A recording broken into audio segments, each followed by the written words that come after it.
Salve, salve! Sejam bem-vindos ao Anota no Post-it, o podcast da DTG Brasil. Esse é o nosso terceiro episódio de fim de ano. E hoje a gente quer convidar você para bater um papo com a gente sobre as famosas resoluções de fim de ano, né? Aquelas reflexões que a gente faz todo final de ano, daquilo que a gente planejou para o ano que está se encerrando, o que a gente conseguiu fazer, o que a gente não conseguiu fazer, quais foram os desafios, os aprendizados, né? A nossa ideia, então, é bater um papo com vocês sobre isso. E, como vocês viram, estamos aqui de casa nova, né? Esse estúdio lindo aqui, né? Esse episódio estreia uma parceria com a WePod. O WePod é uma das maiores produtoras de podcast do Brasil, liderada pelo meu grande amigo Márcio Brant, com uma equipe incrível, nesse estúdio incrível aqui em Belo Horizonte. Inclusive, eu incentivo você que está pensando, namorando a ideia de fazer um podcast para, né, potencializar os seus conteúdos. Eu te incentivo a fazer isso e a fazer com a WePod, viu? Porque a WePod, além de gravar e fazer toda essa produção aqui que vocês estão vendo, ela cuida desde a curadoria dos conteúdos, a elaboração dos roteiros, toda a etapa de pré-produção, produção, pós-produção e também cuida das métricas de desempenho, dos resultados, ou seja, um trabalho super completo, super profissional, feito por gente muito bacana, que é essencial, né, gente? A gente trabalhar com gente bacana, gente que a gente gosta, gente que é humana mesmo, né? Isso é muito legal. Então, Márcio, meu grande abraço, obrigado aí pela força, pela parceria. E hoje estamos aqui no estúdio com o meu amigo e sócio Dudu Loureiro. Muito bem. E aqui, Ciso Lima, nosso sócio também na DTG Brasil. Né? Ciso vai fazer a facilitação gráfica desse podcast. Ele se chama Anota no Post-it, para quem não acompanha a gente, né? Porque a gente gosta sempre de registrar em post-it tudo aquilo que é importante, tudo que é relevante nas nossas conversas. A gente tem por hábito, né? Botar no post-it. Então o Ciso vai registrar tudo aqui nesse quadro. As principais ideias, né, da nossa conversa. Bom, como eu falei agora há pouco, a gente quer conversar um pouco sobre essas resoluções de fim de ano, né? A que a gente se propõe. Quase todo mundo acha que faz isso, né, Dudu? No final do ano, para pensar como é que foi, o que deu certo, o que não deu certo, o que poderia ter feito e não fiz.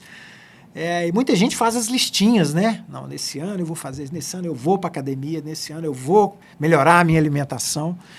E a gente quer, com o episódio de hoje, dar algumas sugestões de resoluções de ano novo para quem empreende, para quem lidera equipes aí nas empresas,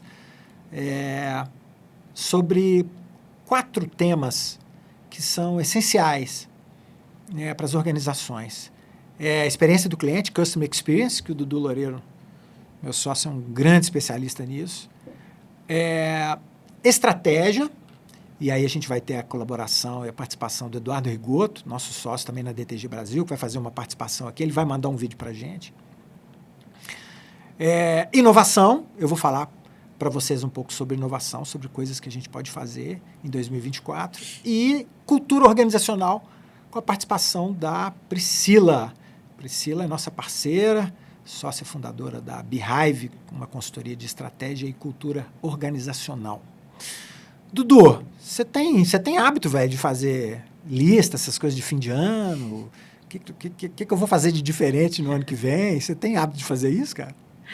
Tenho o hábito de pensar em coisas diferentes. A listinha exatamente não, mas de pensar o que eu preciso fazer para o ano que vem, com certeza. Mas, assim, normalmente você consegue, cara, botar em prática as coisas que você pensou, que você planejou? Depende. Algumas sim, algumas não. Como todo mundo, né? Acho que, às vezes, a gente é muito ousado e pensa mais coisas que a gente dá conta, mas... Cara, é verdade. Eu sou assim. Eu geralmente faço listas grandes, com coisas, assim, algumas bem ousadas, e geralmente consigo fazer um bocado de coisa, mas fica um tanto para trás, né? Ou às vezes, assim, Não é que a gente às vezes deixa de fazer, às vezes você começa a fazer ou faz de um jeito, mas não consegue de fato completar ou fazer do jeito que você imaginou, né? Pois é. Não, e é estranho que a gente... Bom, querendo ou não, virada de ano é um grande ritual, né? Então... Mas a gente não precisa necessariamente só fazer isso de virada de ano, né? Então, é estranho que a gente se proponha só nessa época, assim.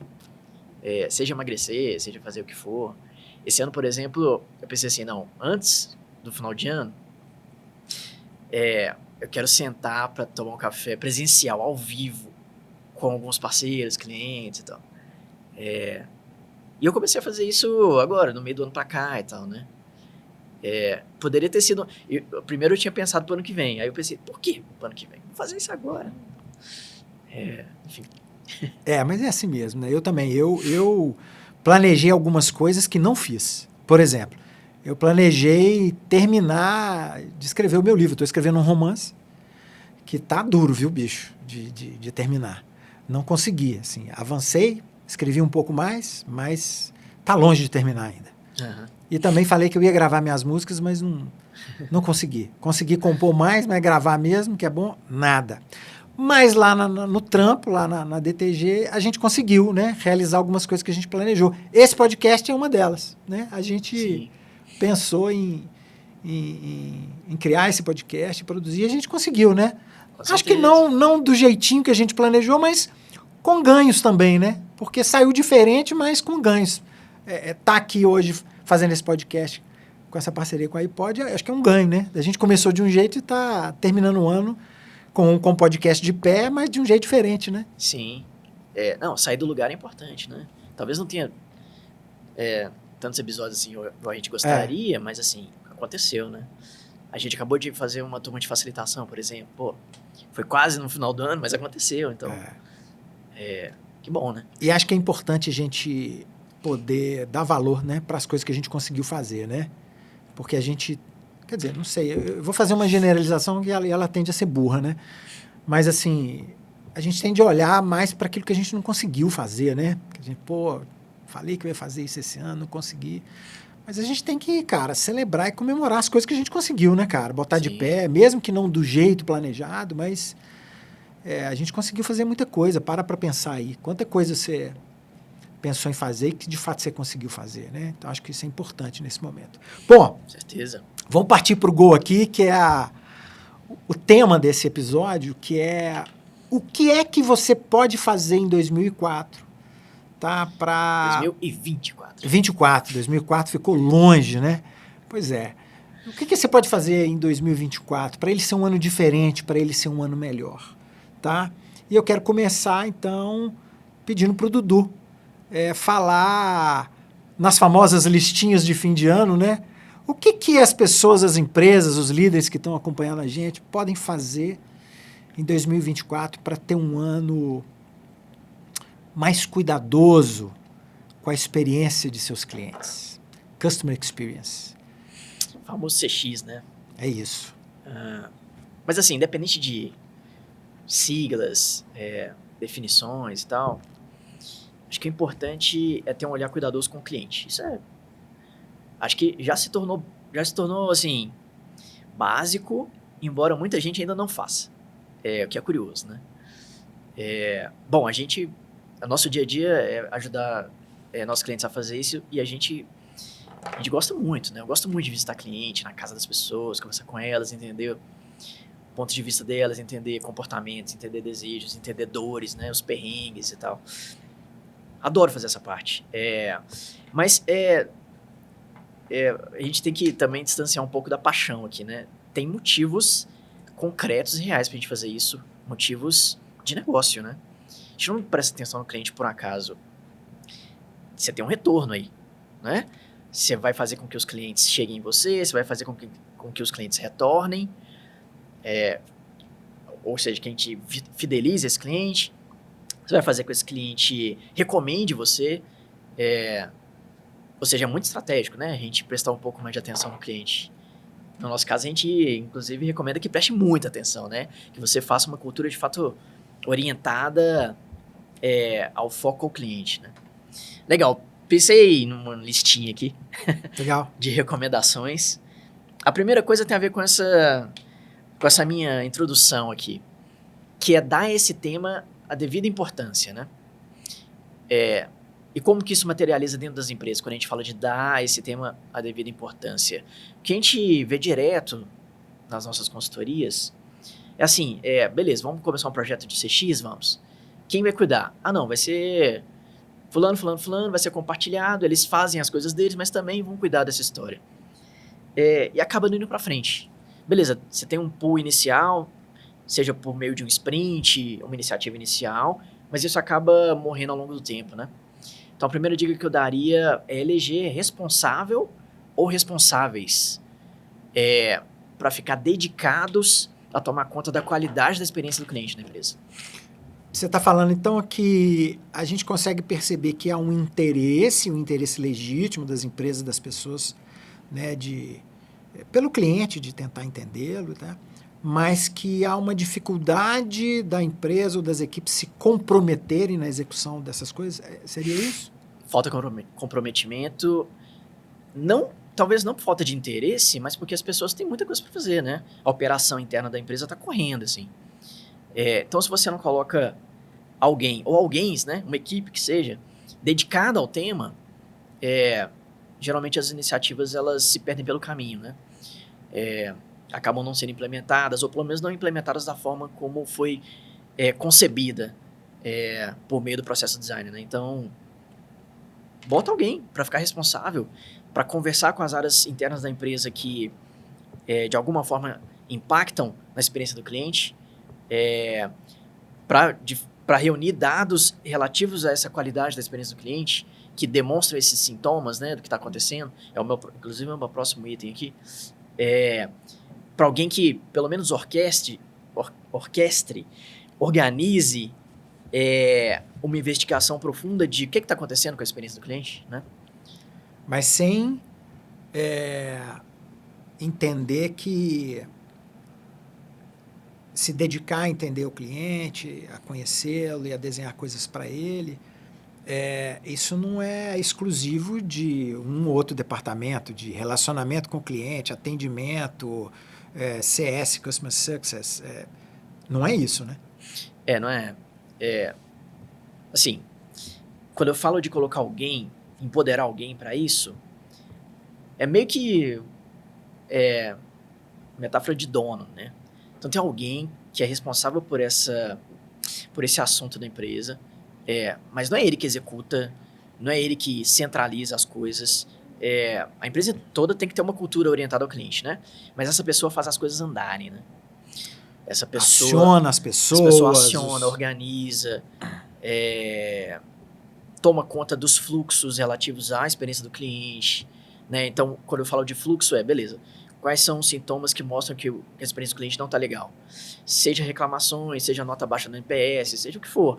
Então, as pessoas reúnem isso, sentam com as áreas que têm a ver com essas informações, com esses dados, com essas métricas, né? Tenta puxar iniciativas e ver como que esse ciclo pode rodar, né? De entender o que está acontecendo, pensar em iniciativas e fazer essas iniciativas irem para a rua, sair do papel, né? Acho interessante que tenha... É o que eu comecei chamando de você dar a esse assunto a devida importância dentro da empresa. Que não fique subjugado a uma dedicação em segundo plano, né? Secundária de alguém, sabe? Acho que essa é uma mensagem que merece anotar no post-it, né, Ciso? Dar a devida importância que esse tema tem dentro da organização e não dentro de uma área ou de áreas específicas ou de funções específicas, né? Entender que tudo é feito, mesmo aquilo que não parece ter ligação direta com o cliente, mas tudo é feito visando oferecer a melhor experiência possível para o cliente, né? E uma coisa que essa pessoa vai conseguir ter é um olhar sistêmico, né? Porque o que acontece muitas vezes é que a forma como a empresa se organiza, os departamentos, núcleos, seja lá o que for, isso, de alguma forma, transmite como que o cliente entende essa empresa, né? O cliente sente, por exemplo, essa quebra no fluxo, né, daquele serviço, daquela solução, Porque justamente uma parte da empresa cuida daquilo, cuida de uma parte, de uma questão específica, sei lá, área de atendimento. Aí você tem outra área da empresa que cuida da parte mais burocrática, sei lá, seja o jurídico. Você tem outra que cuida das interfaces que esse cliente está usando, TI ou UX, sei lá, né? Falta comunicação entre essas áreas. Quando isso não está devidamente integrado, isso aparece lá para a experiência do cliente. Então, quando o backstage tá todo compartimentado, e quanto maior a empresa, isso tende a acontecer mais, né? Então, as empresas, os departamentos ficam tipo caixinhas, ninguém interfere ou encosta ou fala sobre a caixinha do outro, fica tudo compartimentado. Obviamente, isso transparece para o cliente, assim, isso reflete. Visão sistêmica, acho que é a grande questão aí, né? Quer dizer, visão e atuação sistêmica, né? É claro que cada um tem a sua função, a sua especialidade, então na hora de executar a tarefa, sim, eu vou chamar quem é de UX para fazer, o UX para quem vai cuidar das questões jurídicas, chama a turma do jurídico e tal, mas sempre com esse entendimento que o que eu faço aqui na minha função, na minha área, tem ligação com aquilo que outro faz em outra área e isso se expressa de uma maneira única para o cliente e não de maneira fragmentada. Quando isso é feito de maneira fragmentada, aparece também de maneira fragmentada para o cliente. Né? E aí fica, poxa, mas isso aqui foi tão legal, mas olha aqui, que coisa estranha, né? Que é lidar com esse serviço aqui dessa maneira e tal. Legal. Então. Segundo ponto. Seja essa pessoa dedicada, seja quem for, tá? Dentro da organização, muitas vezes a empresa já tem dados que mostram que tipo de experiência o cliente está tendo com o seu serviço, com aquele produto, com aquela solução, seja o que for, né? Isso provavelmente está todo fragmentado. Então, você tem reclamações no saque. Se a empresa está com algum tipo de pesquisa implementada, tipo NPS mesmo, você vai ter as notas lá. Enfim, você tem mensagens vindas de formulário de site, seja o que for. Tá? Essa coisa, mais uma vez, demonstra a fragmentação em departamentos da empresa. Então, cada um desses dados estão lá separados em algum lugar da empresa. Acho que um primeiro ponto aí é reunir esses dados. É ter alguém para organizar de forma estruturada esses pequenos sinais que os clientes acabam deixando por diferentes canais, que a coisa não está tão bem assim. Isso pode estar fora da empresa também, inclusive lá no Reclame Aqui, esse tipo de plataforma, né? Então, assim, a gente poderia nomear isso uma desk research, que pega questões internas e questões externas. Então, uma primeira fase de entendimento do que está acontecendo através de sinais e dados que já existem. Elas só estão perdidas por aí. E a importância que tem a gente entender todos os dados juntos, né? Sim. Eu estou me lembrando aqui de um cliente que... Um cliente desse nosso cliente, para quem a gente já prestou consultoria, ele atrasou o pagamento de um serviço específico. E ele sofreu sanções de cobrança, essas coisas. As mesmíssimas sanções que recebeu um cliente que tradicionalmente era um péssimo pagador. Um cliente ruim, sabe assim? Um cliente que tinha uma relação muito ruim com a empresa. E esse outro, pelo contrário, depois foi se descobrir que ele era um cliente incrível. Um cliente que tinha a empresa em altíssima consideração, sabe assim, super fiel, não só no uso dos produtos e serviços, mas assim, pontualíssimo. E aconteceu um caso muito específico na vida dele, foi uma questão familiar, uma doença familiar, alguma coisa assim, que ele teve que dispor de um dinheiro que ele não tinha para um tratamento. E ele atrasou uma parcela. E ele sofreu as mesmas sanções. Foi punido ou seja, se a gente forma. ou seja, o único dado que foi considerado na experiência foi atrasou. Então, sofra as sanções previstas em contrato. Você considerou o contexto. Mas, se olha o contexto desse excelente cliente, um defensor da marca, fala assim, poxa, será que a gente não podia tratar desse atraso de uma outra maneira? Né? Sim. Esse é um bom exemplo, né, de quando você tem dados reunidos que expressam muito bem quem é esse cliente, qual que é o comportamento dele, a gente pode ter uma experiência diferenciada, né? Com certeza. Bom, passando para outro ponto, porque uma coisa é reunir dados que já existem, sinais que já existem, sintomas que já existem, que mostram que, bom, a gente precisa melhorar aí nossa solução, nosso serviço, nosso produto, sei lá, né? Mas não é o suficiente. Na maioria dos casos não vai ser suficiente. A gente precisa fazer uma investigação mais profunda. E aí o terceiro ponto é justamente aprofundar em entender esse contexto do cliente. E aí só esperar que as pessoas reclamem ou que tragam questões que podem ser melhoradas não é o suficiente. Então, o terceiro ponto aqui é pesquisa, né? É, de fato, ter iniciativas que vão a fundo investigar qual que é o ponto de vista dos clientes em relação à solução que a gente está oferecendo para eles. E assim, quando a gente fala de pesquisa, aí tem vários métodos de pesquisa que a gente pode usar, né? Métodos quantitativos, métodos qualitativos. Já falei de NPS, por exemplo, método quantitativo, né? Mas a gente pode ir além. E aí é interessante falar que quando a gente fala de métodos qualitativos de pesquisa, muita gente acha que vai dar muito trabalho, vai demorar muito tempo, vai exigir demais da equipe e tudo mais, mas nem sempre. E muito pelo contrário, assim. A gente fala de técnicas de pesquisa qualitativa, elas não querem validar nada, né? A gente não precisa ter uma amostra estatisticamente válida. A gente quer aprender, a gente quer explorar, a gente quer entender o que está acontecendo no contexto do cliente. Então, com pouquíssimos, eu diria, inclusive, pouquíssimos representantes dos seus perfis de clientes, né, que a empresa tem. E aí pega de 3 a 5 representantes de cada perfil de cliente que você tem. Você vai lá e conversa com esses 3 representantes. Vai vir um universo de riqueza tão grande em relação ao que esse cliente está passando, sabe? E já vai te dar uma capacidade muito interessante de tentar encontrar padrões, né?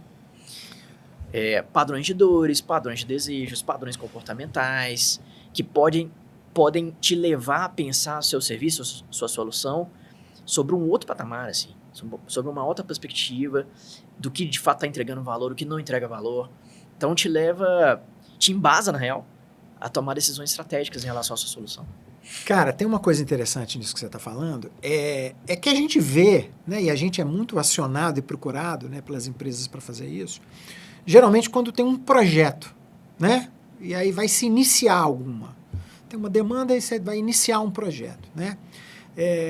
A pesquisa, ela é comumente no nosso dia a dia, né, demandada em início de projeto. Agora, eu sinto claramente que falta aí uma mentalidade e uma cultura, né, de pesquisa recorrente. Porque eu posso pesquisar e entender aquele contexto, legal, conversei com as pessoas, isso vai nos ajudar a desenhar um produto novo, um serviço novo, alguma coisa. Ok, coloquei para rodar. E muitas empresas param nisso, né? E aí o produto, o serviço vai rodando, mas, cara, passou um ano, tanta coisa mudou, as pessoas mudam, os clientes mudam, o mercado muda, tem novos serviços sendo oferecidos para eles. E aquilo, às vezes, um serviço que você fez há um ano, cara, esse cliente já mudou, o comportamento dele já mudou, ou seja, falta quase como uma cultura recorrente, né, de pesquisar e o tempo todo está redefinindo quais são os comportamentos mais comuns desse nosso cliente. Não é isso, Dudu? Quando... A gente até vê isso acontecer, mas com técnicas quantitativas, né? Então, NPS mesmo é recorrente, ou uma pesquisa de satisfação, geralmente é recorrente e tal. Esse tipo de pesquisa não vai te trazer o porquê daquelas questões estarem acontecendo. Vai te trazer o quê? O porquê é uma investigação mais profunda. E aí você lida com isso com técnicas qualitativas mesmo, né? Para desmistificar um pouco, que essa coisa não é tão difícil assim, é isso, eu já falei sobre a amostra. Então, pega 3 representantes do seu perfil de cliente, de cada perfil, né? 3 para o seu universo todo de clientes, pode ser, aí é pouco. Então, 3 representantes de cada perfil que você tem. Tenta interagir com essa pessoa ao vivo. Vá até essa pessoa. Conversa, tem um diálogo com essa pessoa. Não é só chegar lá com um formulário que a pessoa responda sim ou não. que dá na mesma de ser uma pesquisa à distância. Não. Vai lá e tem uma conversa profunda, que você tente entender o porquê, as razões, as causas daqueles problemas que você conseguiu identificar no NPS, no formulário, né? Isso é impressionante, gente. Essa dica de ouro do Dudu, anota e pratica. Porque muitas vezes empresas terceirizam isso, né? Contrata consultoria e fala assim, vai lá e conversa com as pessoas. Ok, esse é o trabalho de uma consultoria. Mas nós da DTG, a gente gosta muito de levar os clientes com a gente. A gente gosta muito de fazer isso, né, Dudu? Os clientes são pessoas da empresa. Da empresa que contratou a gente, né? Então vamos juntos, né? Isso muda o jogo. Puxa, a gente tem vários exemplos, né, incríveis, né, de altos executivos, diretores, assim, que foram a campo com a gente, entramos na casa das pessoas, sentamos no sofá, tomamos um cafezinho da Dona Maria, comemos o pão de queijo e ouvimos as histórias. E a gente, puxa, tem casos incríveis de executivos que saíram profundamente transformados. Porque muitas vezes quando a gente faz isso e leva esse resultado, né, para apresentar na empresa, ok, né, a empresa confiou isso a gente, ela recebe lá um relatório, a gente apresenta no detalhe, né? Mas é diferente. Quando ele vai com a gente, né, Dudu, e vê ali saindo da boca do cliente ali na casa, né? Sim. A satisfação e as insatisfações também, né? Nada substitui, cara. E aí, voltando ao que você falou, não adianta também fazer isso uma vez na vida ou na morte, né?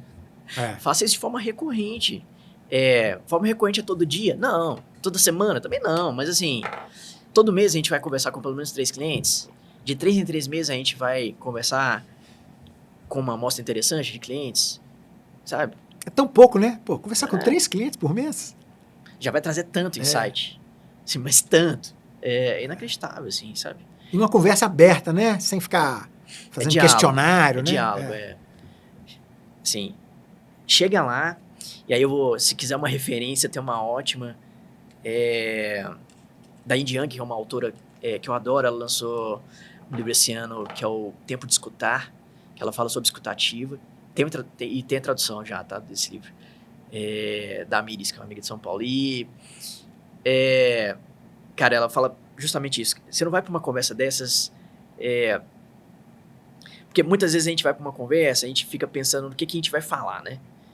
Ou fica na defensiva. Então o cliente vai falar alguma coisa, alguma dor dele lá, e a gente já tem a resposta pronta para defender, argumentar o porquê que ele tá sentindo aquilo, porque a gente sabe o que tá acontecendo dentro da empresa. Não é essa a pegada. A pegada é ouvir. É dar essa pessoa finalmente a chance de ser escutada por alguém, sabe? Isso é muito, muito potente, assim. Legal, escutativa. Essa é para anotar mesmo, né? Penúltimo ponto. Indo a campo, você vai reunir um monte de informações. Monte, tá? Por menor que seja essa amostra, sim, se juntar isso ainda por cima e conectar isso com os dados que você tem de outros, de NPS, de formulário, de satisfação, é um monte de dados, né? E você precisa achar sentido nesses dados. E aí a gente chega aqui num modo de achar sentido que é o conceito / ferramenta fundamentais quando a gente fala de CX, de experiência do cliente, que é a jornada, né? Então a jornada é uma ótima forma da gente dar sentido, organizar, estruturar visualmente todos esses dados que a gente coleta em campo em relação à experiência do cliente e organizar ele de uma forma que faça sentido. Então, assim, se você não tem essa vivência de jornada, basicamente é uma linha do tempo que transmite o passo a passo da interação que o cliente tem com a sua solução, com o seu serviço, né? Então, esse passo a passo é a perspectiva do cliente. É diferente de processo, né? Quando a gente fala de processo, a gente está olhando de dentro para fora da empresa. Jornada é de fora para dentro, é a perspectiva dele. Quais são as ações que esse cliente faz nessa linha do tempo, né? De forma cronológica. À medida que ele faz essas ações, com quais pontos de contato do serviço, da solução, da empresa ele interage. E, finalmente, e talvez mais importante, qual que é o impacto, o status emocional resultante dessa interação com esses pontos de contato, né? Então, assim, mapear essas jornadas, estruturar essas informações que você coleta em campo em formato de jornada é muito legal. Porque você tem, quando você acaba de fazer esse mapeamento, você tem visualmente um retrato do que está acontecendo com a qualidade da experiência do seu cliente. Então, onde essa experiência está caindo? Em quais pontos de contato ela está caindo? Quais pontos de contato ela está legal? Quais pontos de contato poderia ser melhor? Está neutra, mas poderia ser melhor, poderia entregar mais valor. E a partir disso você toma decisão, né? O que a gente pode fazer para melhorar esses pontos aqui onde essa experiência caiu? É muito legal ver o Dudu descrevendo isso, né? Porque isso é uma coisa já tão internalizada, né? Vocês viram que quando ele começou a falar da jornada, começa a experiência melhora, depois cai, ele fez esse desenho. É porque na jornada mesmo, né, no Canvas, ele tem esse desenho, né? Por exemplo, status emocional. Parece uma batida de coração, né? Aquela linha que fica assim, para baixo, para cima. Por melhor que o serviço seja, dificilmente essa linha vai estar só em cima, sabe? Só gerando valor o tempo todo, com todos os pontos de contato entregando uma ótima experiência. Em algum momento essa linha cai, e na maioria dos casos cai bastante. E é muito legal a importância de ter essa coisa visual mesmo, registro visual. Porque se a gente chegar e falar assim, olha, a experiência está oscilando, tem horas que aqui nesse ponto ele está super satisfeito, aqui ele está um pouco angustiado, ele fica meio frustrado e tal. Ok, nós estamos entendendo, né? Mas quando você vê isso visualmente, essa linha, assim, sabe, caindo, às vezes ficando muito tempo embaixo, muito tempo em cima, você tem muito mais clareza do quanto essa jornada está homogênea ou heterogênea do ponto de vista da percepção ali do cliente, né? É muito legal isso mesmo. Sim, recomendo. A jornada é um conceito / ferramenta, né? Transformador, assim. Direciona muito bem o que a empresa pode passar a fazer para que a experiência do cliente seja interessante. E, de novo, pensando em jornada, você pensa numa forma mais ampla de olhar para o cliente, né? Você consegue visualizar o que acontece com a vida do cliente antes dele começar a usar o serviço. Então, você começa a ter a possibilidade de pensar estratégias para captar clientes, né?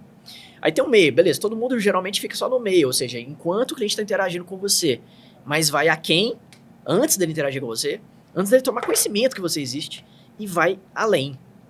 Como que você faz com que esse cliente retorne? Como que você faz com que esse cliente te recomende? Né? Então, pensar nessas pontas da jornada antes e depois também é muito importante. Legal. Último ponto. Experimente, porque assim, experimentação é chave pra gente aprender na prática o que pode dar certo, o que a gente pode melhorar. Então você vai mapear a jornada e você vai ver vários pontos que estão ruins nessa experiência.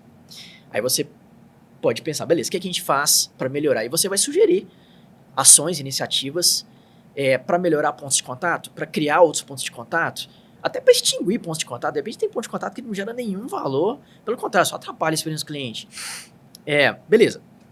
Você vai pensar em iniciativas. Aí, de novo, aí tudo conecta, né? Porque se não tiver alguém que toque esse bumbo aí da experiência do cliente na empresa, nada vai sair do papel. Vai ficar só em possibilidades de fazer as coisas. Experimenta, né? Então, assim, testa. Pensou numa iniciativa robusta, gigantesca, um projeto grande, pega o mínimo desse projeto e aplica, põe para rodar, tira do papel e aprende na prática se aquilo de fato gerou o valor que você esperava ou se não. E se não, tudo bem, você aprendeu, né? A gente fala, dá uma iterada, né? Faz uma iteração, melhora o que você estava pensando ali e testa de novo. Então você pode testar pouco a pouco, com poucos clientes, né? Em um pedaço específico da sua jornada. Testa pequeno para você, se errar, você errar pequeno também, não tem problema, né? Aí, se acertou, você escala. Se errou, você ajusta e testa de novo. Então, experimentação dos grandes pilares do design. Eu sinto que as empresas experimentam muito pouco, assim. Tem que experimentar mais, sabe? Tem que sair um pouco de uma mentalidade bem tradicional, que é querer colocar na rua só o perfeito. Só o estado da arte. Só que você colocar na rua o estado da arte, você passa meses planejando, meses implementando. E aí só no final você descobre que não, o cliente não usa, não gosta, prefere outro, sabe? Vai aos poucos, né? Legal. Pô, bacana demais, Dudu. Essas foram aí as 5 atitudes, né?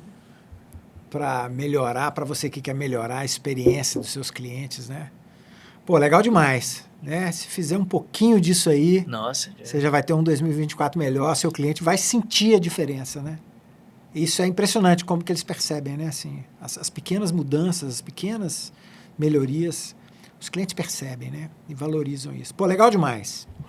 Bom, para continuar nosso papo, agora nós vamos falar das 5 atitudes para serem tomadas em 2024 para melhorar, para ter um ano mais estratégico. Sim. Tá? E quem vai falar isso aí para vocês é o Eduardo Rigoto, nosso sócio da DTG Brasil. Ele não está aqui presente aqui no estúdio, mas ele mandou um vídeo para a gente e vocês vão ver agora e depois a gente comenta um pouquinho. Fala aí, Rigoto, seja bem-vindo, meu irmão. Olá, pessoal. Eu venho aqui compartilhar com vocês 5 atitudes que eu acho que são fundamentais para vocês terem um 2024 mais estratégico na empresa e na vida de vocês. Primeira atitude é criar uma visão de futuro. A gente sugere que seja de 5 anos, mas a gente sugere que essa visão de futuro seja criada com base nos seus sonhos, nos seus desejos e não na realidade atual da empresa, em que você tem dificuldades, você tem limitações que podem obrigar você a fazer uma visão de futuro menos ambiciosa.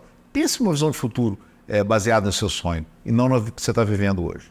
A segunda atitude é selecionar aqueles mercados que você precisa de atuar para chegar naquela visão de futuro. Como a visão de futuro é diferente do que você tem hoje, você precisa de atuar em novos mercados, com novos produtos, geograficamente em outras áreas. E você olhando para cada um desses mercados, você tem que pensar qual a troca de valor que você precisa de fazer para cada um desses mercados poder crescer na sua empresa. Imaginando essa troca de valor, você consegue saber o que você precisa de adaptar na sua empresa para entregar esse valor para esses mercados. Quanto mais específico for os mercados, mais rico fica o trabalho. A terceira atitude é ter um conjunto de objetivos estratégicos. Para cada mercado ou para cada grande transformação que você precisa fazer para construir a sua visão de futuro, crie objetivos estratégicos. Esses objetivos precisam ser qualitativos e não quantitativos. Motivacionais, precisam servir para te motivar e para motivar a sua equipe.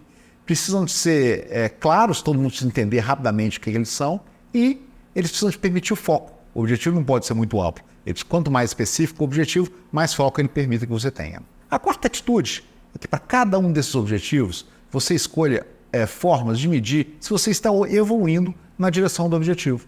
Você precisa saber se aquilo que você está fazendo está funcionando para transformar na sua empresa para a construção da visão de futuro que você desejou. E quinto, e mais importante, tenha disciplina para acompanhar a sua evolução. Veja os objetivos e as métricas que você escolheu com uma frequência, no mínimo, mensal. Reveja aqueles objetivos que não estão andando e repense em métricas para organizar melhor a sua execução. E outro conselho que eu gosto de dar é use o processo de construção de estratégia como uma forma de engajamento da sua equipe. Todo mundo precisa de fazer um link entre o dia a dia daquilo que ele faz e a estratégia da empresa. Todas as pessoas que trabalham na sua empresa precisam conseguir fazer esse link. Pô, legal. Obrigado, Rigoto. Pô, bacana demais, né? Eu anotei aqui umas coisas que o Rigoto falou, que eu acho que é importante a gente bater um papinho aqui. Tem muita gente que começa a pensar em estratégia, a fazer planejamento estratégico, já vai pensando quais são as metas, né? Quais são as metas do ano, né? Mas não tem uma reflexão muito profunda, né, sobre essas metas querem expressar o que, na verdade, né? Uhum. E eu acho que pensar sobre a questão da visão do futuro que o Rigoto mencionou é uma das coisas mais importantes, né? E essa é uma habilidade difícil, né, Dudu? Assim, acho que a gente pensar no futuro, né? A gente pode até pensar no que eu quero, mas tentar imaginar como que esse futuro vai ser, ainda mais no mundo... Puxa, o mundo tá louco, né? O mundo muda a cada segundo, tá cada vez mais... a gente trabalha e vive num mundo cada vez mais incerto, né? Então, essa é uma dificuldade, né? Pensar no futuro e traçar uma estratégia, mas mesmo com toda a dificuldade, não tem como fugir disso, né, Dudu? Sim, o lance que a gente fica muito preso no dia a dia, né? Em apagar incêndio, no tático. E beleza, a gente tem que trabalhar no dia a dia mesmo, senão a empresa não roda, né? Só que quando a gente deixa de pelo menos em uma partezinha desse ano aí pensar de forma estratégica, então assim, refletir sobre o jeito como a gente está operando, refletir sobre um futuro almejado, né? Nada vai acontecer. Vai ser difícil, né? Então, se a gente, pelo menos assim, não traça um norte onde a gente gostaria de chegar, pô, como é que esse norte vai vir? Se a gente nem idealizou esse norte, né? Se a gente não tiver um norte, qualquer caminho vai, já diria Chico Sainz, talvez. Então, é importante, cara. Legal. Pensar de forma estratégica é o que a gente vai fazer, dar um passo além, né? O Rigoto falou também sobre a questão, né, de a gente precisa criar métricas, né, para mensurar a evolução, né, do atingimento desses objetivos. Acho que isso aqui também tem uma palavrinha-chave aqui nessa fala do Rigoto, que é a questão da evolução, né? Porque se você olhar de maneira cartesiana, né, você atinge ou não uma meta, um objetivo, um número que se planejou, né? Mas às vezes você não atinge, mas você evoluiu, né? Você estava num patamar, Total. você começou a implementar práticas novas, processos novos, né? E você de fato saiu do lugar que você estava. Ok, você pode não ter conseguido alcançar aquela meta, aquele objetivo plenamente como você imaginou, né? Mas é importante considerar também nesse atingimento dos objetivos a evolução, né? E não simplesmente se eu conseguir chegar naquele número ou não, né?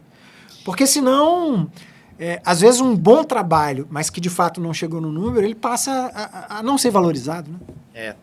E tem que pensar que tudo é aprendizado, né? Então, mesmo que não tenha alcançado a meta lá, o resultado-chave da OKR, sei lá, é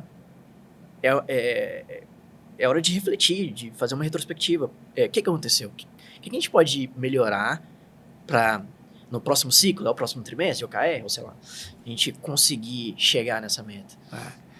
E acho que a última coisa que eu queria comentar aqui é a questão que o Rigoto fala da disciplina, né? Para acompanhar a evolução, para fazer os ajustes necessários. Isso tem muito a ver com o que você falou agora há pouco, né? Testar, experimentar, fazer ajuste, iterar, ou seja, dar um passinho atrás. Espera aí, não saiu exatamente como a gente imaginava. O que a gente precisa ajustar?